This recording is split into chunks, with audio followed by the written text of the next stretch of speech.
Please join me for the Pledge of Allegiance.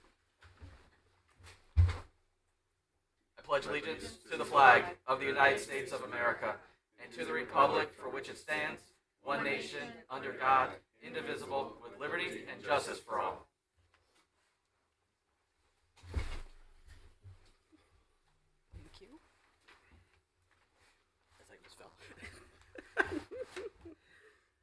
All right, thank you for joining us for the May 20th, 2026 continuation of the City Council budget workshops. Madam Clerk, once you're situated, if you could call the roll. Councilwoman Melly Garthwaite, Melly Garthwaite, at large, present. Councilman Peter Rivera, Peter Rivera, at large, present. Councilman Sean Ronan, Here. Councilwoman Ann Heffernan is absent, Councilwoman Nancy Tagliatella, Councilwoman Nancy Tagliatella, 2nd District, present. Councilwoman Sarah Akbarali, Councilwoman Sarah Akbarali, 3rd District, present. Councilman Gary Donovan, Councilman Gary Donovan, 4th District, present. Councilman Edward McMillan, Councilman Edward McMillan, 5th District, present. Councilwoman Dawn Callahan is absent, Councilwoman Catherine Tucker is absent She's running late. and running late, Councilman David Beaton, Councilman David Beaton, 9th District, present. Councilman Ronald Quagliani, Ron Quagliani, 10th District, present. and Chairman Christopher Vargo. Chairman Christopher Vargo, 8th District, present. We have a quorum, Mr. Chairman. Thank you, Madam Clerk. Okay, we will jump right into our budget workshops, personnel, human resources, and public works, and all of its various subdepartments. I'm going to kick this over to Finance Chair Akbarali. Thank you, Chairman. The time is now 6:02, and your special meeting regarding the budget is now in session. First up, we have our Personnel Department.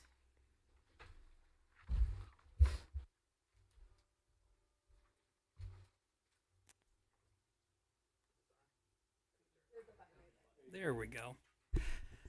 Good evening, Chairman Vargo, Majority Leader McMillan, Minority Leader Garthwaite, and members of the City Council.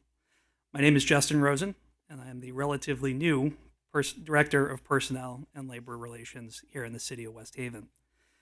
While this may be my first formal introduction to you all, I look forward to working with you. I would like to express my gratitude to Mayor Bohr for the opportunity to serve the West Haven community and to support the dedicated employees who work tirelessly each and every day on the city's behalf. I also want to thank the council for the work you do to keep West Haven running smoothly and for your continued commitment to the local legislative process. Although personnel is a small department, our budget is well utilized and we touch every department and division of city service. I'm very fortunate to work alongside a team of very dedicated and very talented people. I'd like to thank Vivian Yednick, Jill Mack, and Lisa Langeli, who keep our office running smoothly and efficiently every day. Our department manages the hiring, onboarding of all employees, responds to city and employee and resident concerns, administers employee benefits, and engages with our local unions. We are currently working on a number of important initiatives, including updates to the city's policy and procedures, as well as the employee handbook, creating pathways to support career growth and training opportunities for our workforce, and implementing the city's upcoming employee health fair, which I'm happy to report is paid for in donations and grant funding. And we are actively recruiting for positions all across city service. We have a total of 446 active employees here in the city of West Haven, and we are recruiting for 10 positions, including seasonal opportunities within the Department of Park and Recreation.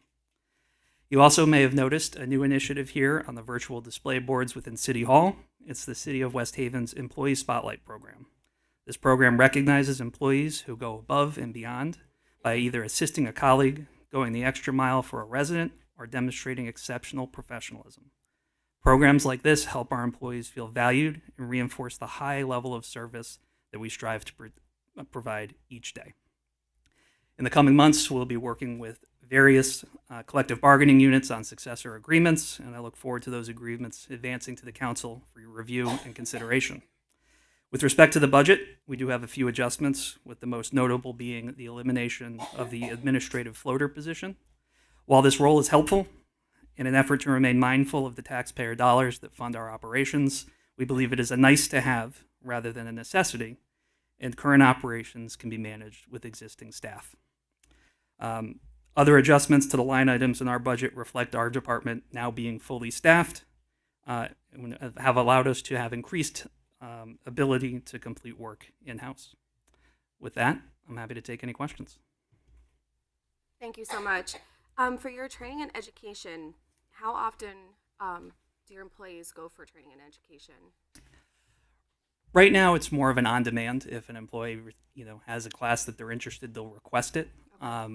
Working in conjunction with Mayor Bohr, we're looking to roll out more opportunities specifically for supervisors and managers is what we're working on now to provide specific training, whether it be sexual harassment prevention or updates on FMLA eligibility and criteria.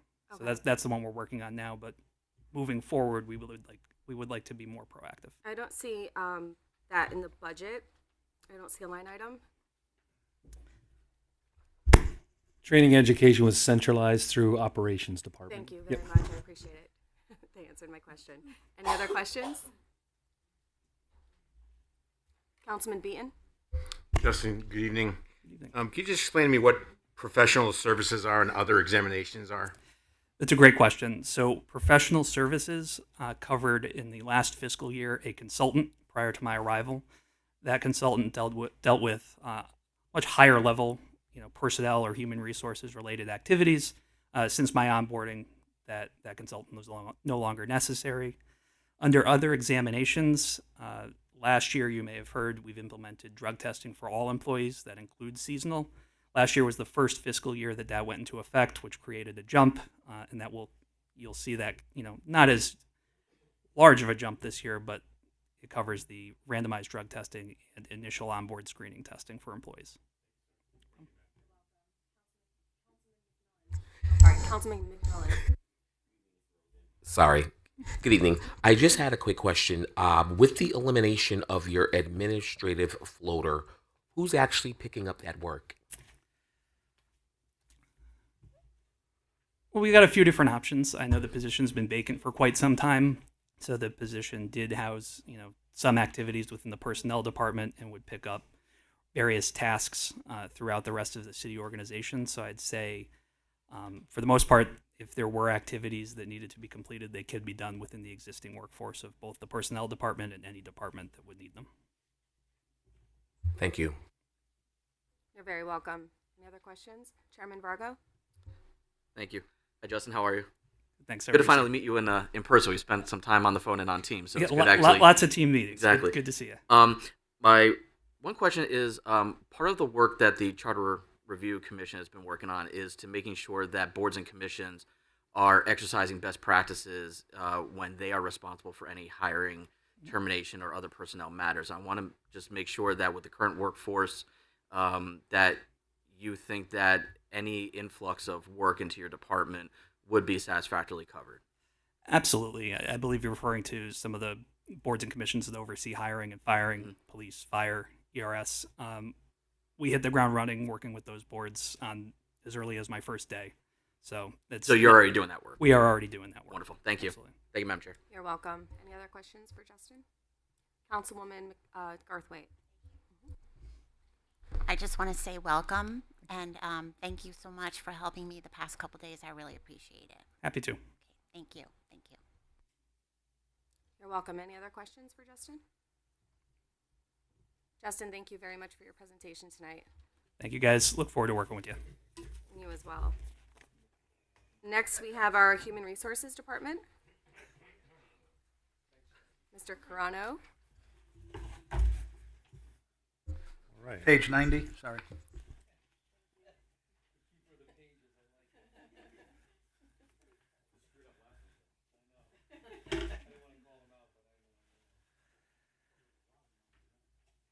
All right, good evening, City Council.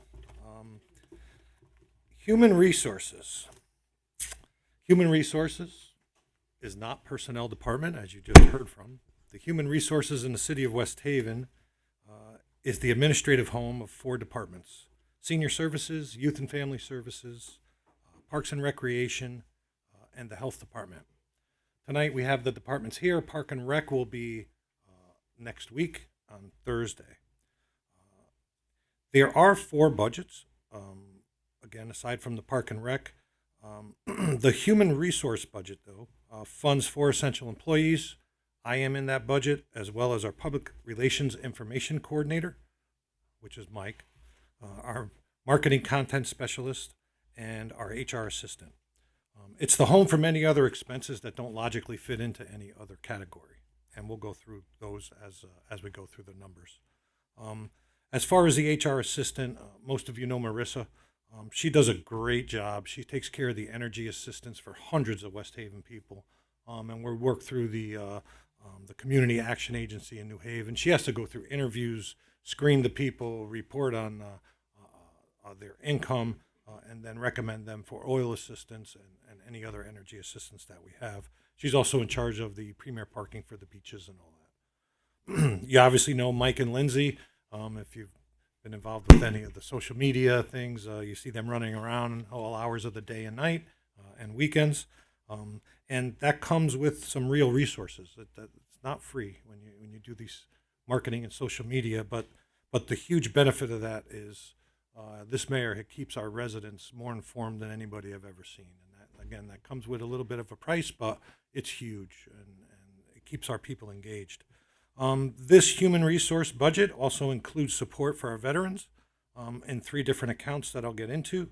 Additionally, we have the holiday festivities account, which funds things like the 9/11 remembrance, the Hispanic, Irish, Black Heritage, Italian celebrations, Public Safety Expo, Christmas lighting, and you name it. If you guys are at an event for a holiday, it's coming out of that budget. It also houses client assistance, and the account holds critical emergency support for moving expenses should a house be deemed by code not livable. I'm pleased to share the number in the account, and we'll go over it some more, is $18,000 right now, same as last year. I'm going to be in front of you again on Tuesday with the CDA budget, different style of budget than this operating budget stuff. And this year we added $5,000 to that budget as well. So in addition to the 18 you see in this budget here today, there's $5,000 in CDA. So it brings our number up from this year. So that was a good use of those public service funds. The interesting thing about the HR budgets we're going to go through today, all of these budgets, is you're going to see several accounts where the mayor has recommended more than the department request. And I'm going to explain why and how that happened.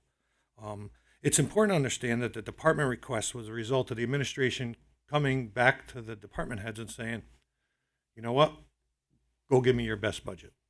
We went back, I came up with bare bones budget on a lot of the different HR expenses. Now, the interesting thing is I didn't touch any of the fixed expenses like the people, right? I went after programs, and that's what you do. So as an example, if you turn to the human resource budget sheet, I know you have one in there like this, you're going to see that this year we had 20,000, and we're going to spend just about 20,000 on the veterans outreach. When the mayor asked for a bare bones budget, I dropped it to 12,000. She then came out and in her final recommendation decided to not reduce those services and moved it back to 20,000. So if I were sitting in your seat, I would turn around and say, the inevitable question is, well, can you live with 12? Absolutely, I can live with 12. The question back is, can you live with $12,000 worth of services you allowed me instead of 20? When we sat down, myself and Rick and the mayor, and decided to move these numbers back to where they are, it was we didn't want to reduce any services to the community while keeping the mill rate at 0 and keeping the budget flat. So as you see those through there, I just wanted to address that question ahead of time. There's probably 6 or 7 accounts where that's the case, but that's why it's like that. All right, on the human resource budget, again, let's see here. I don't know if there's specific questions about any of the costs in there. I just had a quick question. Sure. Will you be hiring a youth family service director in your department? Okay, so in the human resource budget last year, we broke out youth and family services from human resources. Okay. So while for the next couple of years, it's like 3-year averages and personnel, it's going to look funny. Right. But we do have a youth and family services director. Her name is Diane. Okay. And we have a youth and family services coordinator, and her name is Corrali. And we're going to go through their budget as well. What we did is we took it out of HR and separated, put it in the youth and family Gotcha. services Thank budget. you. I appreciate it. Yeah, no, that's a great question. Councilman Donovan? Does that go for the at-risk youth as well? You know, the at-risk youth that's in there, Gary, it's in here for the actual expenses, Right. but there's no budget in there. That sits in the youth and family services budget, and we're going to go over that in detail. I don't know why it's here, but it has no impact. No, I just want to make Right. sure that's something. Yes, these I saw at-risk that youths just are today, getting in and I there. don't know why it got pulled forward like that, but it's got no impact. Well, our budget shows the last 3 years of budgeting, so we just want to make sure that we showed that it was budgeted the past 2 years, but not budgeted this year in that department. But like John said, it is budgeted in the Youth and Family Good. Services All right. Department. As long as we got something. Thank you. Councilman Beatman? Mr. Corrado, Yes, sir. I just want to say to you, your professionalism is second to none. I get to deal with you with Park and Rec, and you know how you approach your role there with the community. We had constituents come in last month about playing surface to play cricket, Yeah. and you didn't say I'll get back to you. You immediately said try option A, B, and C, Right. and without even a blink. And so I think you're what's good about West Haven. I truly do. Thank you, sir. I have a question about archiving services. Yes. Is that something that city clerk can do, or what is that? Yeah, it's a funny name that's never been changed. So archiving services in my budget is the Veterans Museum on Hood Street. So it's a contract first time I saw it, it was kind of goofy too, but it's a contract that we have, and we just exercised our option. So we'll be there for another 2 years at minimum. Excuse me. Any other questions before he continues? Just to go off of that, can we just change that name title? Yeah, I could 'cause it probably seems work like with we're Safe asking to that change every it. year. Yeah. It seems like we've brought that up before. Yeah, we could do that. You know? I'll talk to finance and see if we can change the name of that. Yeah, thank you. Thank you, Councilman. You can continue, John. I'm sorry. Yep. Oh, I'm sorry. Chairman Thank Virgo. you. Yes, sir. Commissioner, I just want to echo what Councilman Beaton said. Your dedication to this position is second to none. And also listening to you talk about your people, your employees, is always, it's refreshing because you genuinely believe in them, love them, and think that they're doing a wonderful job and you've got their back. And that's very comforting to hear because you're dealing with folks who are dealing with probably some of the worst problems that they could deal with in life, and you need to have that compassion and that composure. And I do feel that you have that, plus everybody that's under your purview.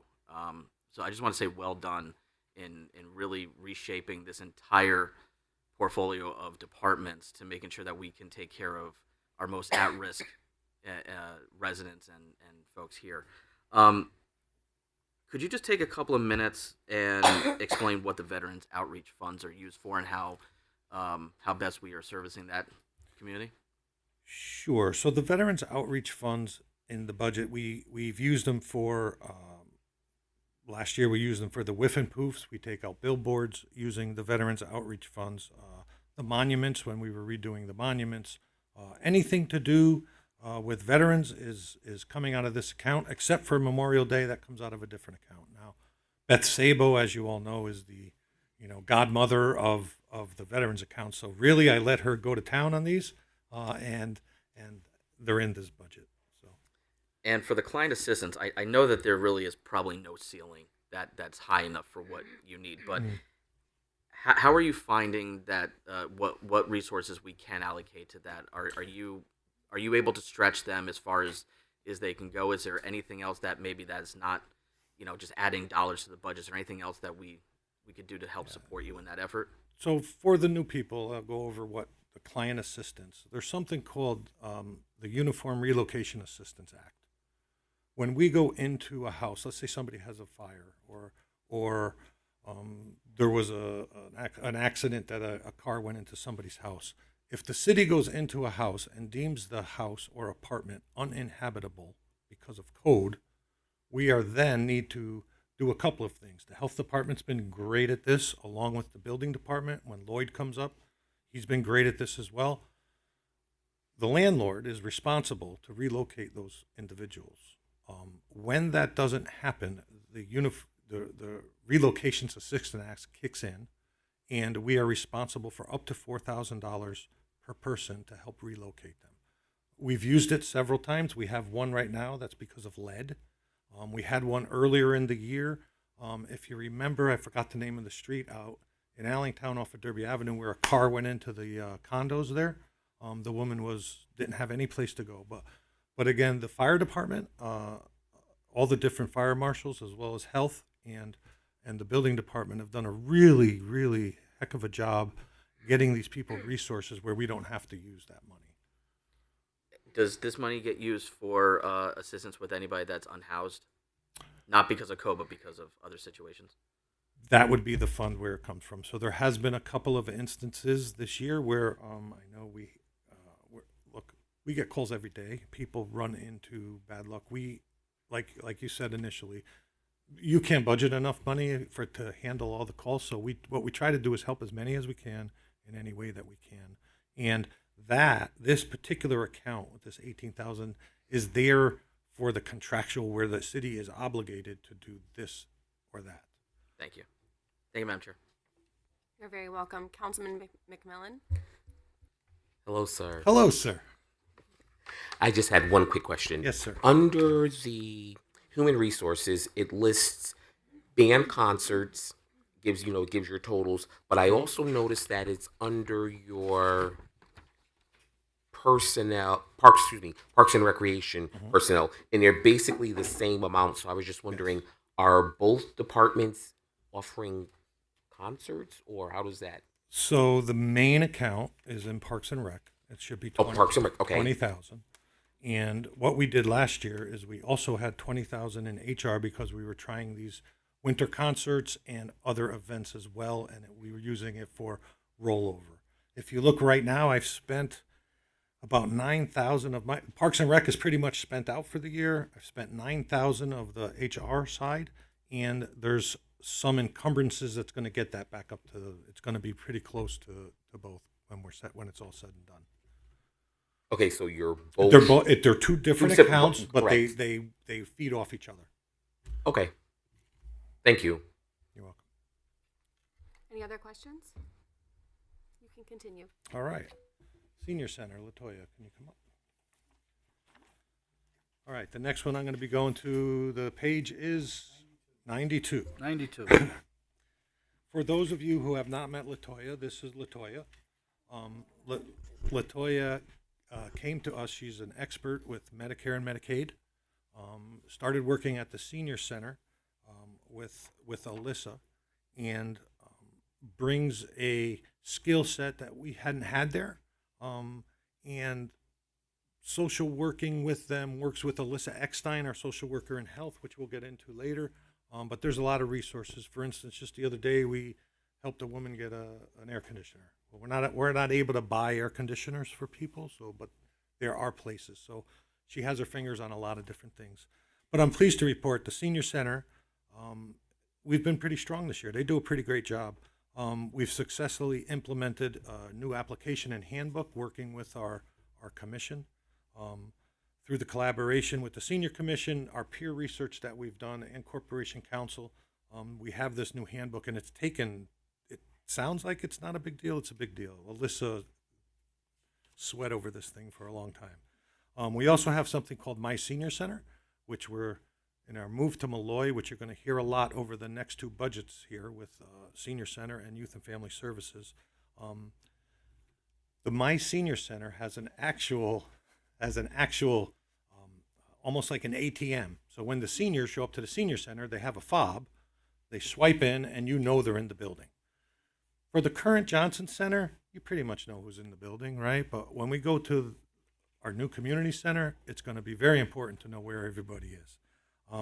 This year, the Senior Center, they delivered a ton of events. I know a lot of you have been at some of those. I'm going to use some of these names, but You got to understand Alyssa Mattern and this crew. They come up with some fancy, funny names.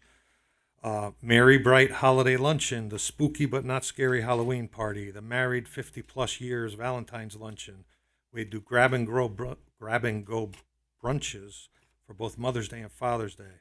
They host Table Tuesdays, mixtape match bingo, vaccination clinics, and a health and wellness clinic for seniors and veterans with their pets. And that's just a few of them. I'm not going to continue to go over everything.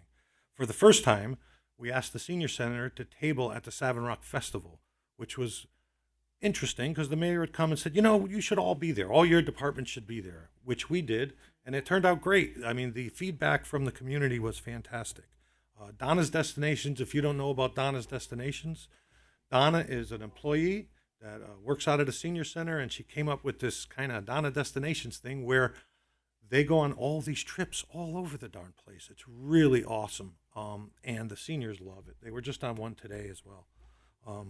Looking ahead to next year, everybody's focused on the new senior center, right? Our activity we're expecting to really explode, and our outreach coordinator, we are trying to. The initial goal here was not just to work with the seniors at the senior center. We want LaToya out in the community, right? We want her at, Preet Center, at Morrissey, all over the place. We want her moving around, and it's taken a little while to get there, but we have a plan now that's going to really kind of get her out into the community more now that we're grounded where we are.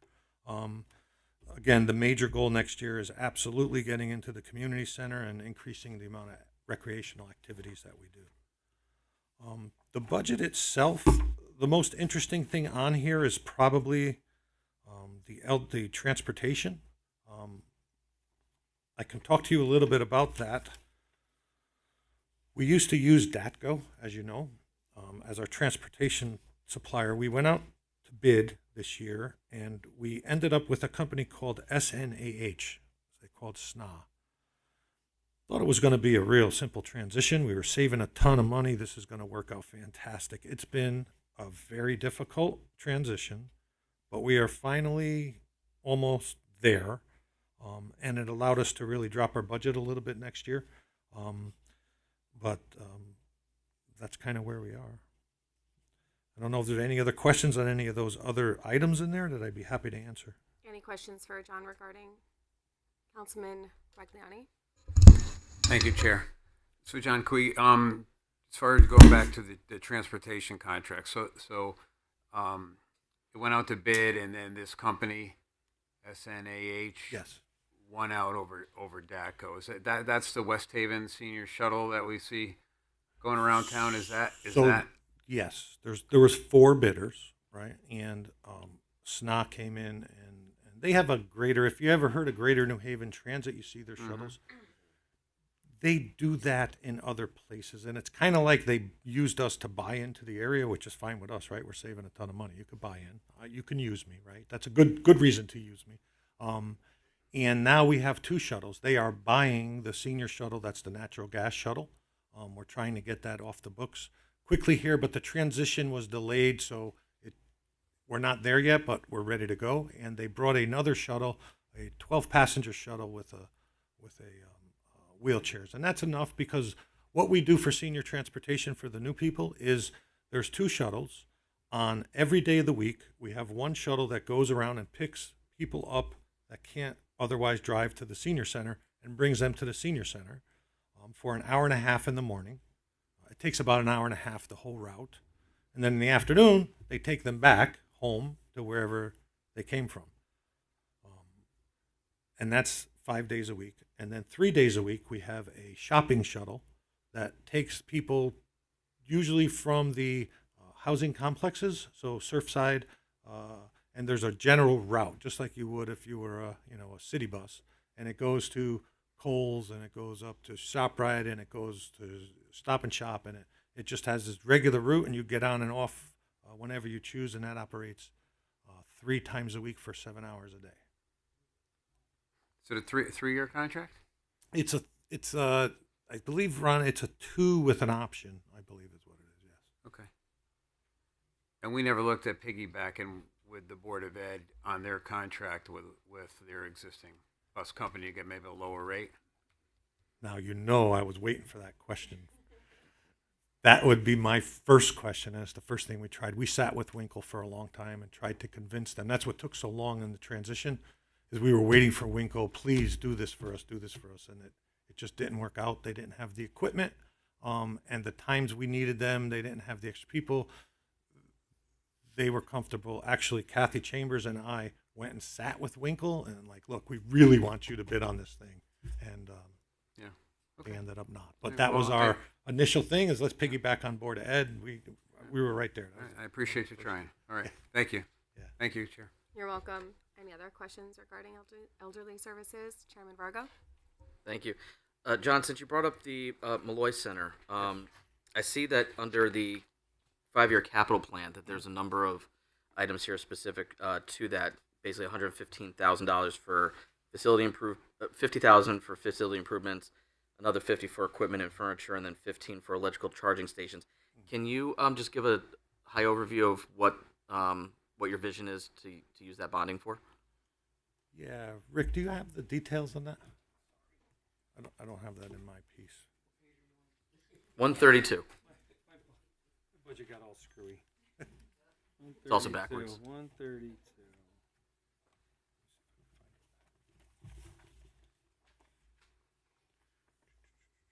Sorry, Chairman. No problem. My budget book ends at 124. Right here. It's better than 131. Okay. Yeah, so the original budget for the community center was through a grant with DECD of $1.74 million. If you ever tried to build a building, what we're trying to do with $1.74 million, you know that it's a huge challenge. We're going to build the building that we think we can open and be proud of to the public in October with that 1.7 million. But it doesn't make sense for us to not bond extra money to just continually update that building when we can. So the electrical vehicle charging stations, we'll put $15,000 into that to build electrical vehicle charging stations, but we'll get rebates back from these companies that will more than pay for that within 3-4 years.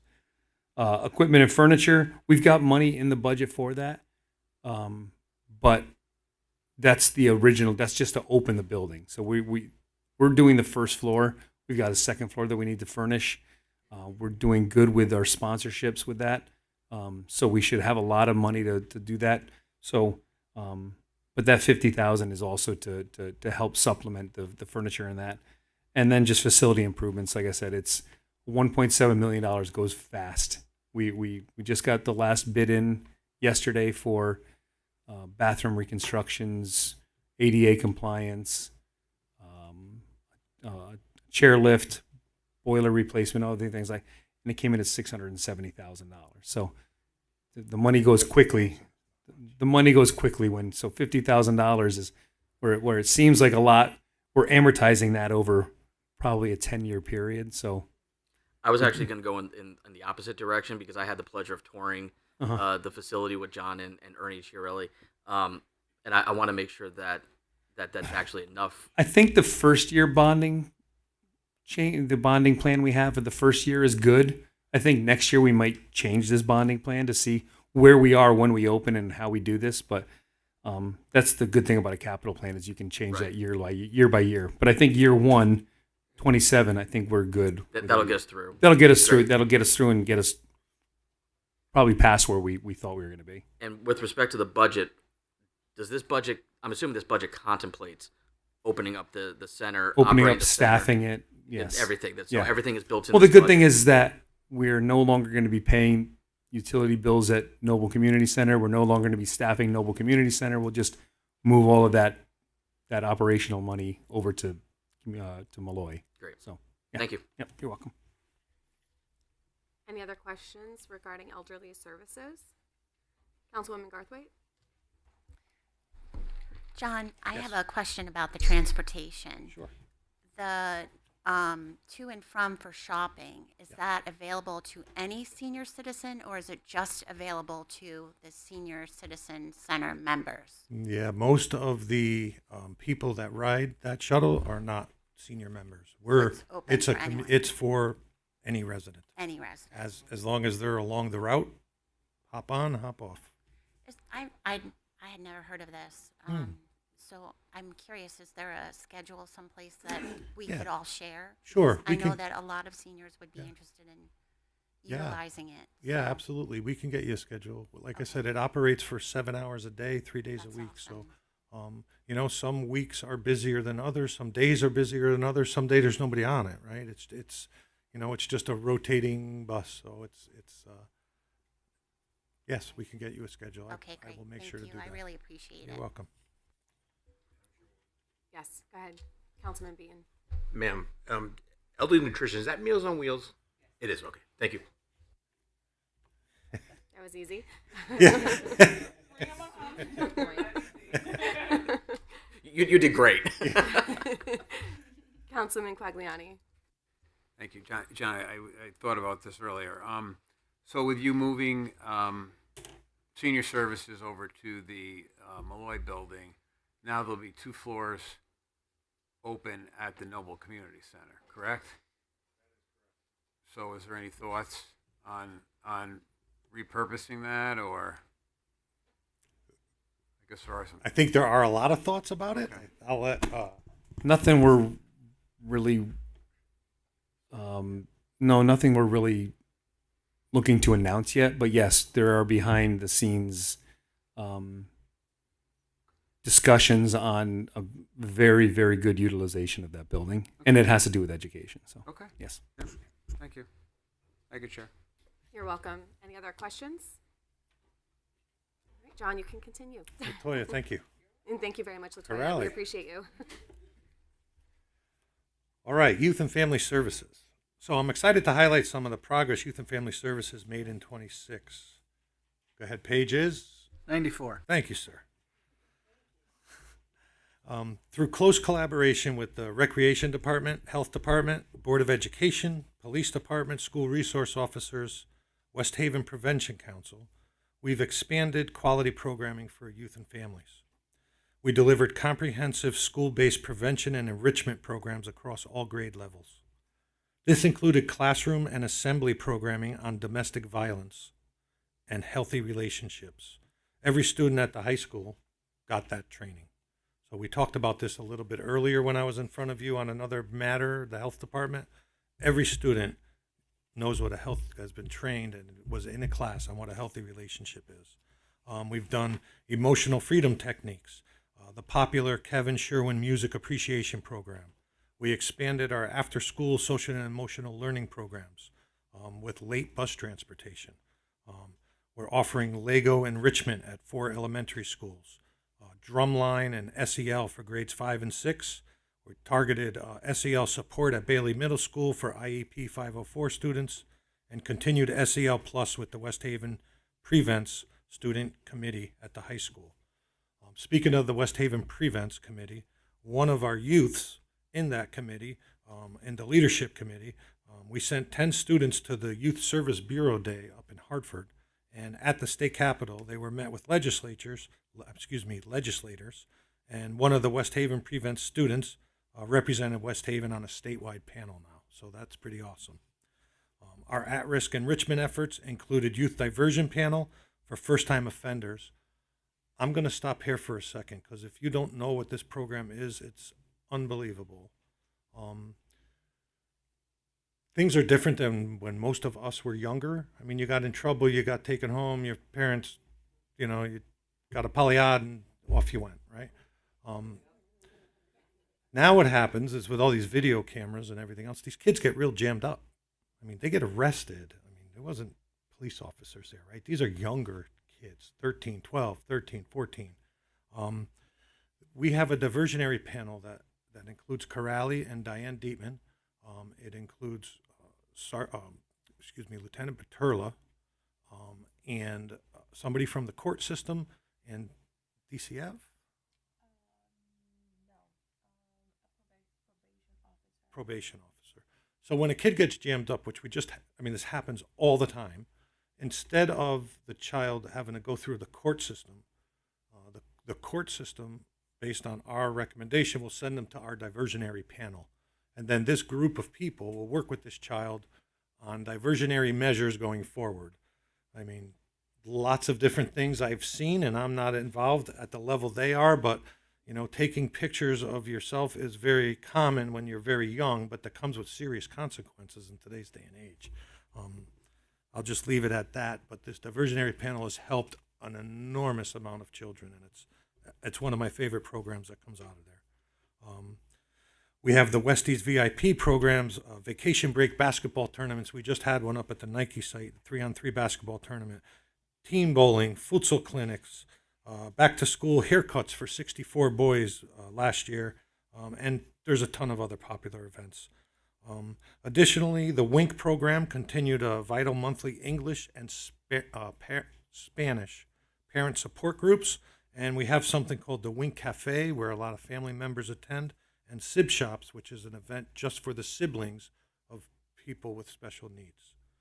In 2007, again, this is another one along the lines with the relocation to Malloy. The Youth and Family Services Department is going to have 6 rooms up there. There's some really cool stuff we're doing. One of the greatest things that I like is there's going to be a bank of computers and a place to do homework. So if you are having a problem getting online or you don't have access to computers, you're going to be able to come up, sit down, and go through. It's going to take a little while to get this implemented because we don't have quite yet the drop-in kind of program, but that's the vision, and we have everything being set up for that.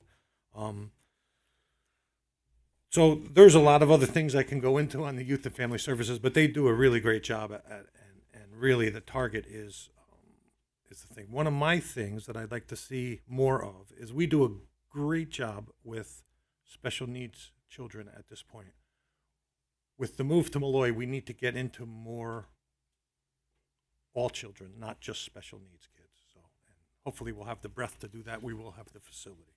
So I apologize for that long dissertation. There's not much to the budget. There are Corrali and Diane. There's a temporary payroll, and the temporary payroll is for, if you remember, the old chat program, summer for children whose families don't have a lot of resources. They run a job fair for them, and we hire them through Jim Egan. And the overtime, there's not much overtime there. And the at-risk youth number that was on the other page is over on this side. Now, with our new program at Malloy, we will be able to do a better job of making that a more consistent use of that fund, using it for programs, because now it's we kind of hit it and then don't touch it for a while, and then we hit it hard on other stuff. It'll be able to be rolled out much better once we're in the new program. So, questions? I just wanted to say how wonderful it is what you do for the at-risk youth, and I want to commend you for that, really. You're very welcome. Does anyone have any questions? Chairman Virgo? Thank you. I want to just piggyback on that because all too often we're hearing that there's nothing in West Haven for the youth to do, and that's why they're getting in trouble. Yeah, that's not necessarily true, and you all are providing things for them to do, but also they're going to get in trouble anyway, and you are providing an opportunity for them to maybe take a step back and realize the error of their ways and try to guide them down the right path where perhaps their parents are just unable to get through to them. You know, a third party sometimes is helpful. So I cannot thank you enough for what you are doing because it is vitally important to take care of our youth, and you cannot be praised enough in my eyes. One little small piece of business is I did notice that there is a mathematical problem, and I think it's just a math problem with the wages. It's not page 95 and 94 do not track, and the totals don't equal. So I just want to make sure that the bottom line. Are you talking the 137 versus I am. 180? Okay, so it looks like, I talked to Dave, I picked up on this the other day. It looks like there is an MOU of 50,000 that are offsetting the regular wages for this year only, is what I was told by finance. Now, I don't know where that's coming from. It seemed like it was a ARPA youth MOU that was coming in to offset the 187, bringing it down to 137 is what David told me. So our budget ties into 94, not 95. So I'll get with finance and make sure that this is justified. So this month, let's see, numbers right in 94, not in 90. Well, so we'll get a correction or verification on that and get back to you. Right, because if you're correct and 94 is yeah, the correct it's number, 50,000 up. Yeah, then we're good. correct. But if If 95 is correct, then we have 50,000 Yes. that we can oh, work with. yeah. Great. Well, I'll get you that justification tomorrow. Outstanding. Thank you. And again, thank you so much for everything you do. It's really near and dear to my heart to make sure that, especially our older kids, 10, 11, 12, and into high school are taken care of. Just thank you. Thank you, Chairman. Any other questions? Oh, Councilman Beaton. No, it's fine. Just in case constituents ask, how does the youth know about these programs? Is it So we recently opened social media because we didn't have any social media. As you all know, kids are on social media, especially on Instagram. So that has been really, really helpful. Also, something that we want to implement once we move to Molloy is having a software where we can do registration and be able to promote our programs. Because right now we rely either on social media or piggyback on the software that Park Rec has. Since we partner with them a lot, it's been really helpful. But I think once we move to Molloy and if we have the ability to obtain that software that can help us, promote all these programs, that will help. But as of right now, it's social media, sending all the flyers to Board of Ed. They've been e-blasting all the flyers and programs, sending the information to social workers, counselors, and Part Rec has been really helpful. You're welcome. Chairman Virgo? Thank you. Just something I just noticed is that is there an opportunity to piggyback the transportation with the seniors to the youth? Because if we're going to have this facility that the youth can benefit from, but they may not have a way to get there, especially if they live on the other side of town. May not be conducive to a public bus route. Their parents might be working, whatever the case might be. Is there a plan that maybe not on day one, but within a year or so that we could offer some kind of transportation? Great question. We are absolutely, it's on our radar, and I think it's a great idea. We just need to figure it out. Great. We do have the shuttles. We have the service. I think there's definitely a match there.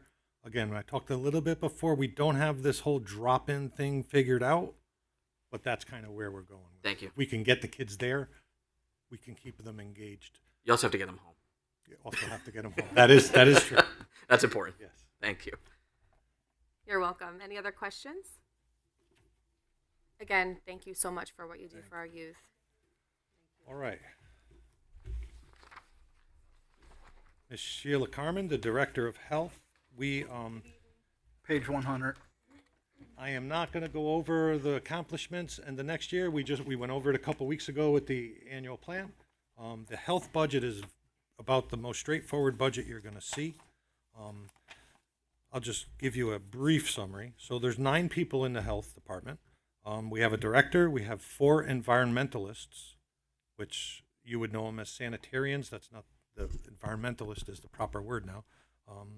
There's 1 social worker, Alyssa Eckstein, fantastic. The whole department is fantastic. We have a community health coordinator that is really behind the scenes, getting all these programming and everything you see out in the field. She's taking care of all that. We have an administrative assistant, Miss Chloe, and we have a part-time nurse. Now, that department takes care of 250 brick and mortar food establishments, 33 food trucks, 66 what we call Cosmos, which are salons and bars, a tattoo parlor, and 14 public pools, as well as testing the water all the time and out in the Long Island Sound. So they're a pretty busy department when it comes to this, and there's a lot of regulations that requires us to do certain things at certain times. From a budget standpoint, it's important to note the budget looks light. If I were looking at this budget, I'd say, geez, where's all the money? We have, the state of Connecticut offers something called a per capita grant, and for every resident, we get a certain dollar amount. Last year, our number, we're always in about the $100,000 range. We then use that money. We use it to fund overtime. We use it to fund. We use it to fund the mosquito program. As you know, that's coming up where we have a mosquito program. We use it to fund Dr. Jackson because we need a doctor on. Hey, how are you? This is your favorite subject too, health. We use it to fund Dr. Jackson, and as well as several other things. So that's why the expenses are very light on the health side. Most of it is coming out of the per capita grant. And then there's something called the workforce development grant that really works with improving the workforce themselves. It's not for me or you or Joe Public. It is for all the 9 people inside health for advancing their education and getting certified and preventing burnout, yes. So there's a whole workforce development grant as well.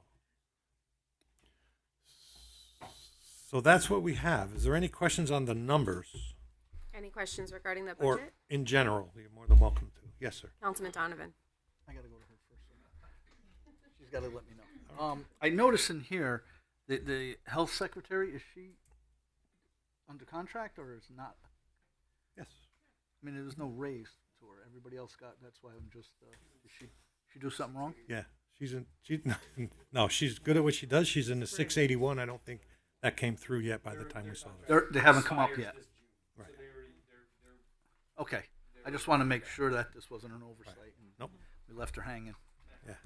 And Oh, I your would know department- about it if I did. Your department is fantastic, and I've heard from.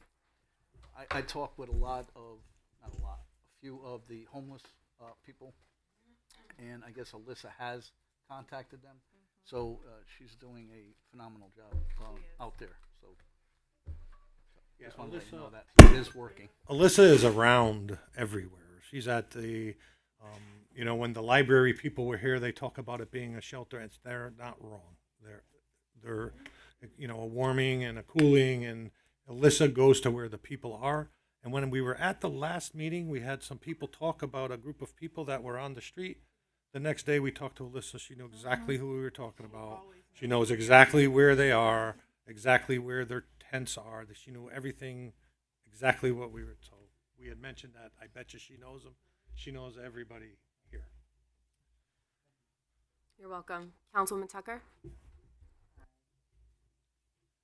Good evening. Good evening. Conventions and dues. Yes. I see that there is nothing there going forward. Right.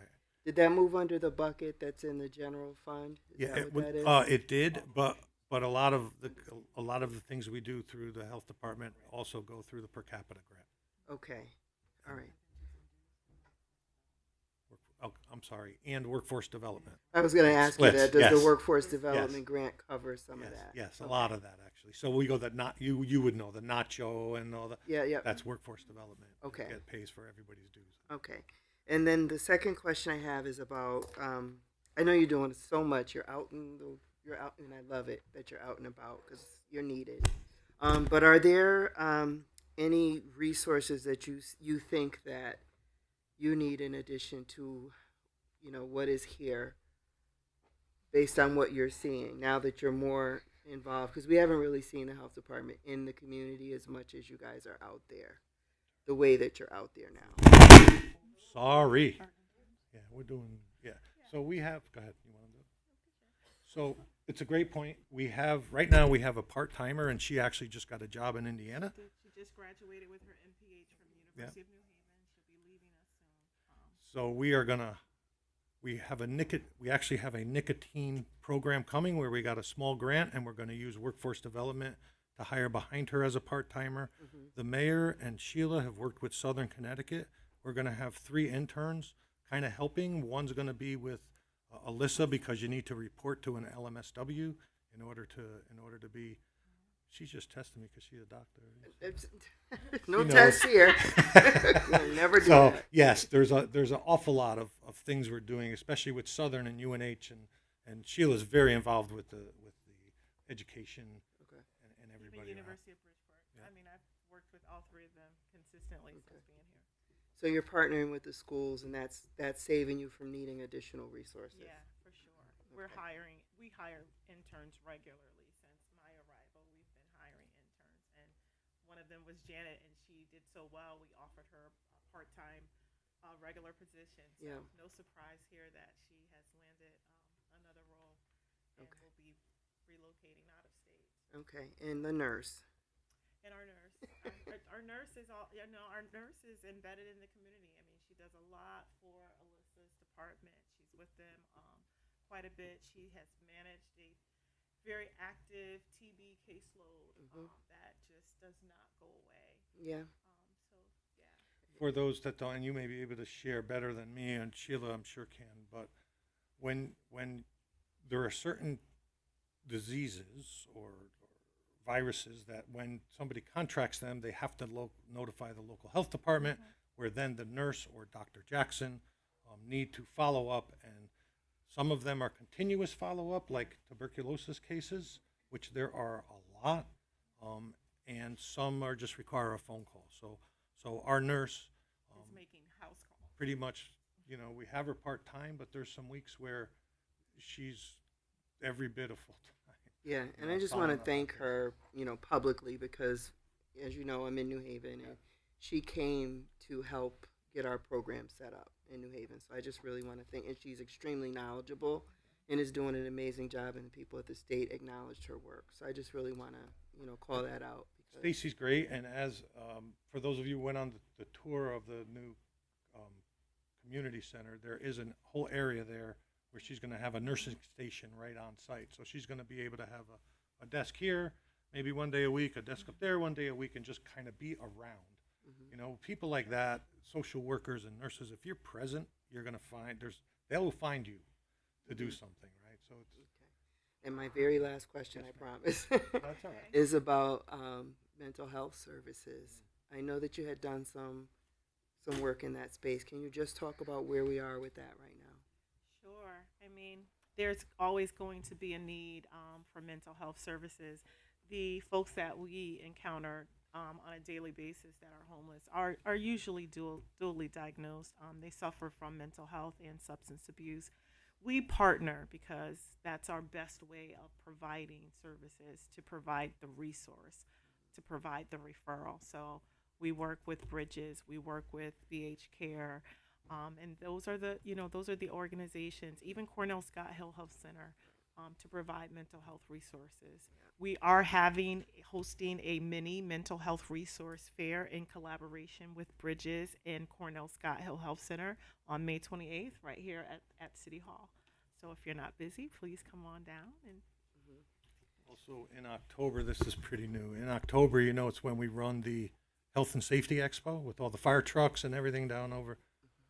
This year, Andressa is working closely to significantly expand the health footprint down there. And she's working with a lot of our partners to set up tents down there because it's a perfect thing. Last year, there was a lot of people showed up to that the safety expo, more than ever before, which, if you're going to have 300, 400, 500 people show up, I might as well have some services there. So that's kind of where we're going. And there's going to be a domestic violence tent.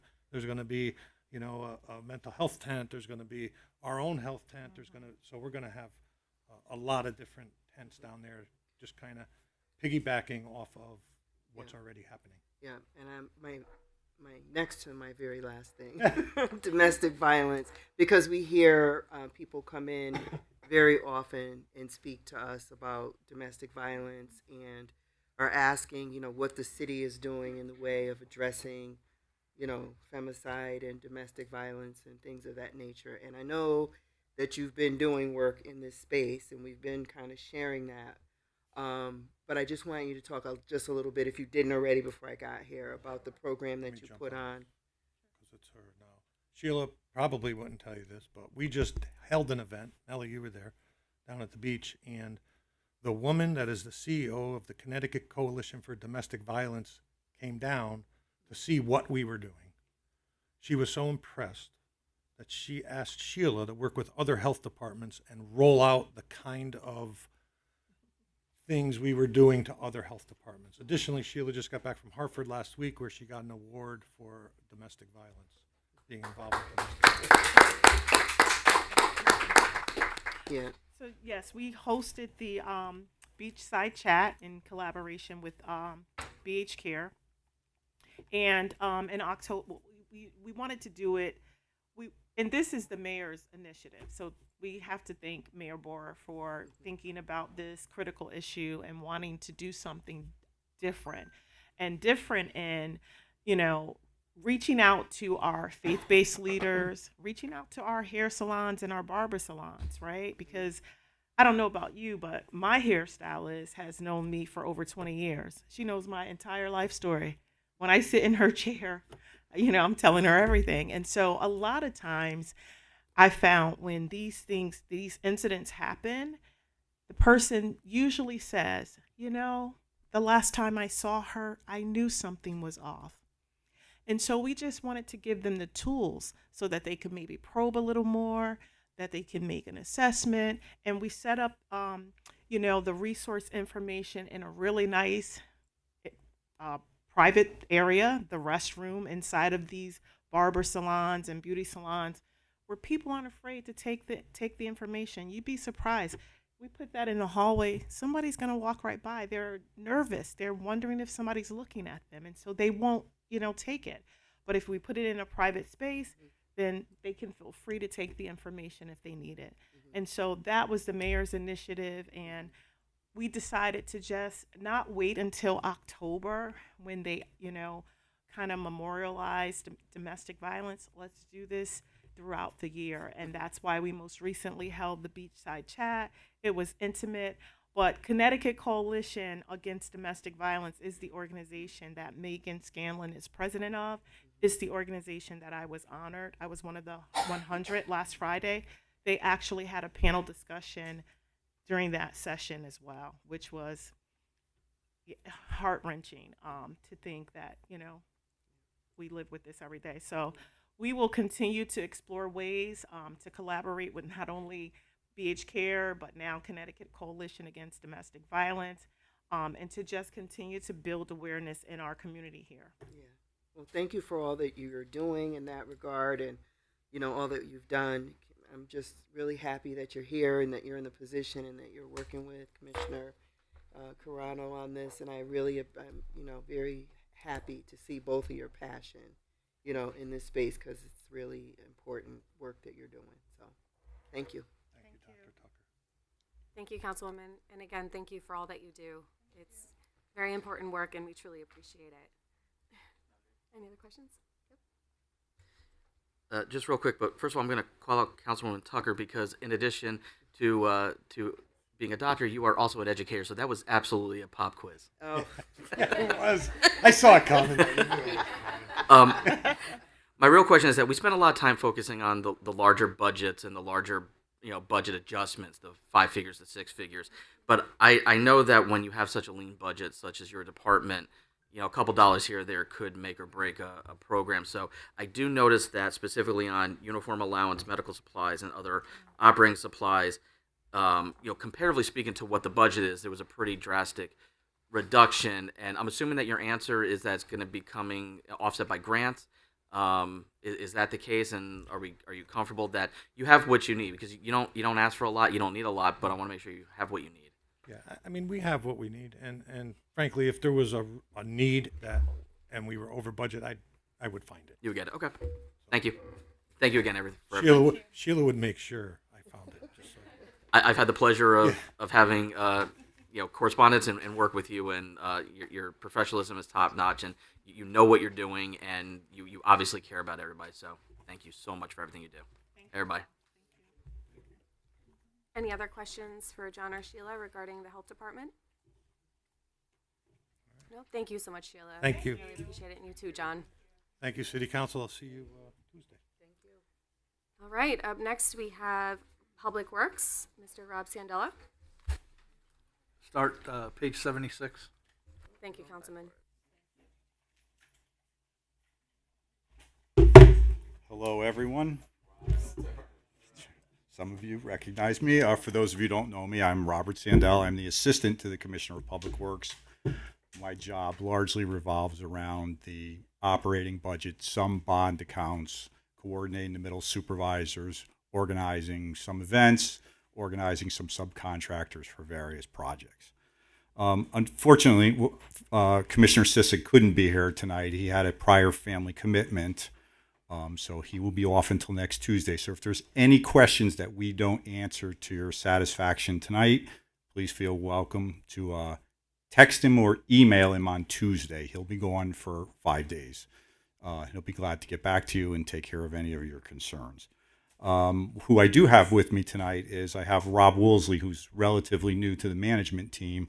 Rob oversees facilities. I'm sure you've seen some of Rob's work in this building, the men's and ladies' rooms recently. I'm sure you've seen what's been done down the bathhouse, the new roof, the painting, the interior fans, the sheetrocking. So Rob's had a hand in that. He's also helping out now with the Malloy facility.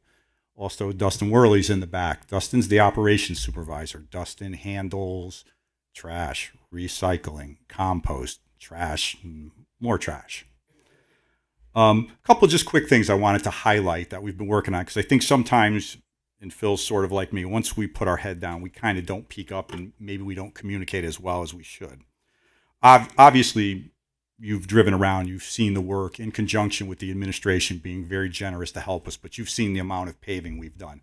I think to date, just in the last couple of years, we're maybe 72 streets, 73. Does that sound about right, Rick? Are we up somewhere around that number? I'm sure Rick tracks it more closely than I do. I only care about the dollars. We've also done some things internally. We've been fortunate over the last couple of years in our bond accounts to turn over our fleet. If you recall, some of you have been here a while. If you recall, we had an old fleet. We had a number of problems. We couldn't do some things internally. So when we looked at it, we started to turn over the fleet so we can do some of the work internally. We don't always want to outsource work. So we've been fortunate in that sense. Then we decided, what's the next step? How can we be more efficient? What can we do to make it more efficient? So a couple of things we've done is this past year, we've implemented a GPS system. We track all our trucks. We're still learning it. It was helpful in the winter, because in the winter time, when you're looking at the GPS and we're looking at it here, a driver's in his truck for 16 or 17 hours. Guess what happens? He misses a road. He misses a final pass. And then one of us here gets the call the following day that their street wasn't done. So it's just things like that. It helps us monitor speed, helps us monitoring idle time, which is a waste of money when the trucks are idling and burning gas. They're large vehicles. It helps us with their driving. If we get a complaint that somebody's speeding, we can go back and look at it. Hard driving. If somebody's constantly gassing it and hitting the brake, it's flashing, it's telling us there's hard driving. We want to treat the vehicles as gently as possible. So that's one of the things that we've implemented in the last year that I think has been beneficial. Another thing we're working on is a work order system. We were very manual, paper, we write it down and we hope it makes it to the next person. So we just wrapped up implementing our work order system. Now we got to tweak it, and we all got to make sure everybody learns how to use it. There's some training sessions coming up. But that's incredibly helpful, because all of the information should be in one place. We should be able to report, to know what calls we got, who we got those calls from, what types of calls they are, which calls we took care of, which calls are a larger problem that may need more resources at some future date. And it's also important for us to keep in contact. We have supervisors on the road, whether it's Dustin, whether it's the highway supervisor, the parks. So they would have access to it through a mobile app. This way here, the information goes straight to them, and we'll know if it's something they took care of right away or it's something that requires more resources. I'm sure you've also seen us taking out curbs. To date, we've done about 80 properties. We've replaced about 3,000 linear foot of curbing. That was another thing we were way behind on. We had some problems with it, but we were able to catch up on it. Flooding. Flooding's always an issue. I don't know if you've seen the mini excavator out there. We've got a contractor. We're addressing a number of flooding issues, which is ongoing. We have done that over the last couple of years, but the last 3 years, we've really stepped it up, and I think we've got ahead of it a little bit. We still have some structural problems in Allentown that are going to have to be addressed, but for the most part, I think we made a lot of progress on it. So those are just a few of the things that we've been working on. We've also worked on trying to excavation permits. I'm sure you've all driven down a road and wondered, gee, they did some work in this road and who patched it? Well, now that we have a full staff, we're able to better monitor that. We've tied right into call before you dig, so we get the notification. Because a lot of the small contractors just go, they cut the road, they do their work, they try to get out of there quickly. We know quickly, and we have somebody there to go out, check it out, make sure they've pulled the proper permits, and make sure we're getting the fees associated with those permits. So those are just a few of the things we've worked on the past year that I think we've done a better job at, and we'll continue to refine it this upcoming year. We've been very blessed. This budget for us allows us to continue. I've been here for 20 years, and sometimes you submit your budget, and sometimes you get it back, and you wonder, God, who cut all those things out of the budget? Some of them sometimes were contractual issues. So the administration did a great job of not just taking a hatchet to the budget, of systematically just making the changes that we could all agree that we can live with, that made sense. So with that, I'll take your questions. Thank you so much, Rob. I just kind of want to go in order here Sure. in our budget book. The first one we're going to do is building and maintenance on page 84. Okay, now I don't have a budget book, so let me see if I'm on the same with what they printed me out. 84. 84 here has facilities manager, utility person, driver. Yep. Does anyone have any questions regarding the building maintenance and the ground maintenance? Rob, thanks for all you do. Sure. A question: what is a utility person? That's just he'll do everything from mowing lawns to shampooing carpets to minor small repairs. And Madam Chairwoman, I just want to shout out to Dustin. Through Mr. Spryer, I had a bee's nest of constituents that were angry about bulk trash. Reached out to Mr. Spryer, and immediately Dustin was on it. And immediately, upon conversation, there was a truck in front of their houses. So thank you. Thank you, Councilman. Any other questions? Chairman Varga? Thank you. This is actually probably a question for you, Rick. For everybody outside of the facility manager, is that part of the union contract that's currently under negotiation? Yes, those are all 681 positions. And we're accounting for In the highest in contingency. Yep. Yep. Thank you. Thank you. Thank you, Chairman. Any other questions? All right, we can go on to highway maintenance. Let's see, page. What page are we looking at? That is 86. 86. Okay. Does anyone have any questions? Councilman Quagliani? How you doing, Rob? Good. How are you? Good, good. Again, thanks for what you do and your whole team does. Listen, it's noticeable. I mean, it's good to have the resources so you can make the difference. But you could see the infrastructure's better, the roads are better, the curbs are better, the city is cleaner, the services are provided more consistently. So thank you for all that. Money's one thing, but people behind it that take pride in their work is another, and I could see that. So thank you for that. My question's on snow removal. So snow removal looks like maybe it was somewhere else in the past years. I don't see any history, and you said you do. I'm sorry. Which page are you looking at again? Sorry, I'm on page 87. Okay. Four lines down. Snow removal. It really doesn't have any history. The department request was 20,000. I can explain what we did with it. Yeah, we put that was something that we hadn't, we kind of absorbed snow removal into overtime.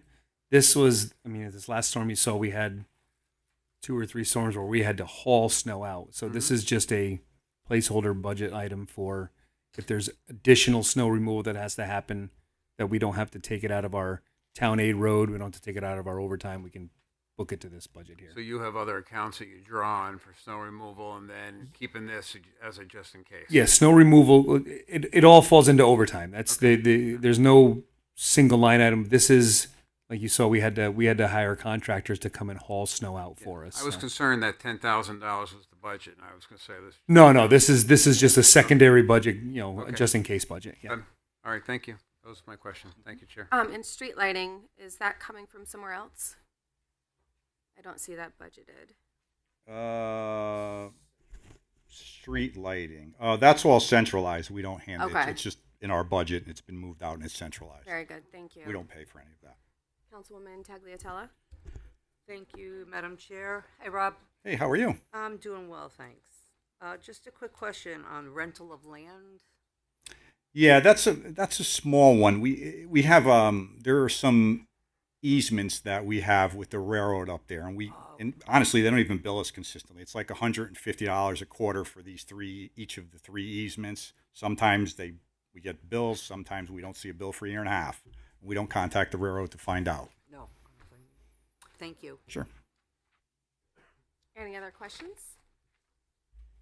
All right, we can move on to page 88, parks, parks maintenance. Any questions?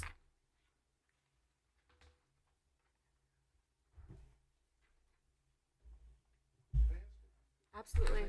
Just turn your mic on. Councilman Ronan. Yeah, I wanted to clear the air before I turn my mic on. I forget. This might be a question, maybe for Dustin. So in bulk pickup, we had recycling. We had recycling with televisions, computers, all that. Is there a dumpster up at the barn? Someone asked me that, and I didn't Yes, have there the is. answer. There is. So Correct. a citizen can go up there and dump it when the barn is open. Well, we largely use that for internal use. Okay. We try not to have the citizens going up, as we learned with mattresses. It's in a locked area. They're moving around with vehicles, and then if the gate's locked, they throw it in the road. So we use that if we pick up something on the side of the road or electronics or other problems. Understood. Okay, thank you. Thanks. You're welcome. Councilman Beaton. Madam Chairwoman, Rob, tree maintenance, is that the contractor with Harrington? Yes. Thank you. Councilman Donovan. Thank you. First of all, Rob, I know every time I call you in your department, you guys are top notch. Getting to Councilman Ronan's question, how much does it cost us to bring in those e-waste people? Nothing. There is no charge to it. They recycle those computers. They take the hard drives and the electronics. They recycle all that. So they don't charge us anything. They're just happy to get it. So with that being said, can we maybe schedule one or two more throughout the year? Because we only have the two, right? On bulk, for bulk trash. We actually have four total. Oh, there is two four during, so one being April bulk. Yep. There'll be another one in September's bulk, Right. and there's two more, I believe, next month. And I think that's it. Actually, there's four total. The reason why I'm saying is because, and it sounds stupid, but Christmas time people buy new TVs, and now their TVs are sitting wherever for 3 months. Sure. So maybe something that look forward to maybe doing something in January or February possible, so that, because like I said, a lot of people get brand new TVs at Christmas time and whatnot, and they're sitting there with the old ones, and some people end up dumping them Sure. all over, and we're picking them up anyways, right? So maybe just something to think about. I can definitely reach out to Take Two and see if they can facilitate that for us Awesome. at some point around the holiday. Thank you. Appreciate it. Thank you, Madam Chair. Thank you, Councilman. Any other questions? Okay, we can move on to fleet maintenance on page 80 and 81.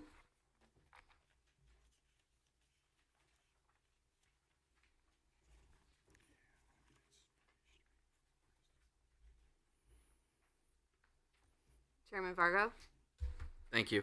I have what I think is a simple question and then a much more complex question. So I'll start with the simple one. Gas prices are through the roof. This budget I'm assuming acknowledges that and is planning for the possibility of them going forward. So do you think that the department's comfortable with the fuel costs? This is not a budget I generally handle, but I believe, and Rick, correct me, are the fuel costs locked in? We have a contract. Okay, great. This is more of just a high-level question. I could drill down to it if I need to, but my biggest problem with this budget, and I don't think you're going to have these answers, and I appreciate that, is that the numbers just don't make sense to me, in the sense that if I back out the salary, the 3-year average for all the operational costs come to $643,680. In FY26, the budget is 710,400. Projected spending is 746,500, and the FY27 request is almost $100,000 over the 3-year average. I'm very confused on how these numbers are arrived at. Can you tell me what line items you're talking about? I'm sorry. Sure. Talking about motor vehicle parts, I see there's a. Well, for the totals, what I did was I took the document that has all the averages, and I backed out the salary, and I called everything else basically operational costs. Okay. And I did the math on what the 3-year average is versus the 26 budget, the 26 projection, and then what the 27 request is, and that's how I'm getting all those different numbers. But specifically for specific line items, let's see. I mean, we eliminated some line items out of motor there. vehicle maintenance and repair. 3-year average is about 68,000. The request was 200, and the recommended is 100. The tire repair and service, the 3-year average is about 5,500, and the forecast is 10,000, and the ask is 15,000. Automotive fuel, the average is 188,000. We're projecting 225, and we're budgeting 250. Motor vehicle parts, 3-year average is 195. The request was 400, and the recommendation is 225. So these numbers just don't seem to align. So if you look at the capital budget, the capital request in this, you'll see a $2.9 million capital request for public works, vehicles, and equipment. We in speaking with Rob and Phil and Sean, our fleet maintenance supervisor, because we are upgrading our fleet and upgrading our equipment, we don't foresee as much repair as needed as in the past.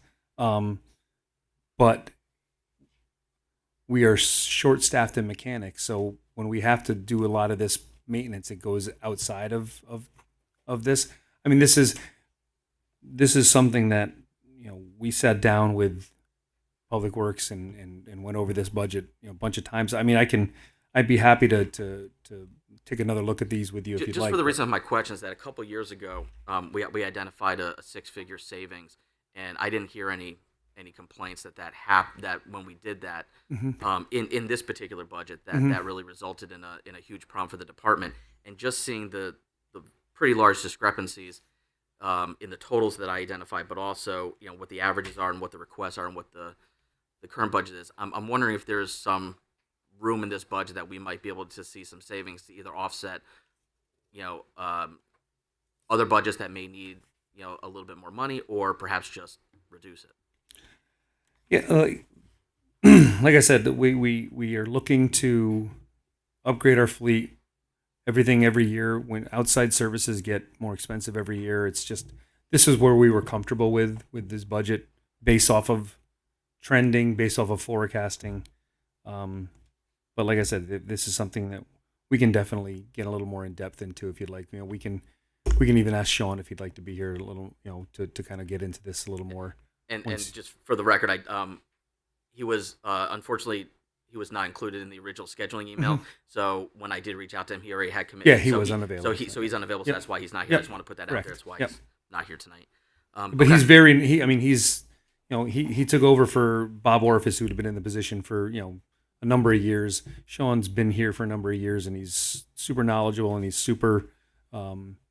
He was great with his budget. He's great with, like we said in our budget presentation, he's helped with our fixed assets. He's helped with our municipal surplus. So he's very cognizant of his budget and making sure that he keeps it as tight as possible. So yeah. Do you know how we're tracking for this fiscal year? For this budget? For this particular department? Offhand, I don't know. Okay. No. Thank you. Yep. Thank you, Chairman. Any other questions? Councilman Beaton? Rob, did we get a new snow removal equipment? Did we get a new truck? Do you know? We have several new pieces of equipment. Yes. It went way down in terms of request and recommended. Yes. Okay. Any other questions? All right, seeing there are no more, thank you so much for your presentation, Rob. We really appreciate it. Thank you. You're welcome.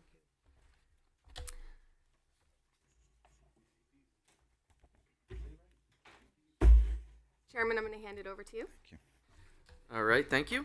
Got a lot of heavy hitters on tonight, and it's only 7:30, so that's outstanding. All right, so we are back here tomorrow at 6 o'clock. We have engineering, WPCA, IT, and then the Rick Spryer Show. Okay. All right. Ladies and gentlemen, thank you. Time is 7:26. Council's in recess.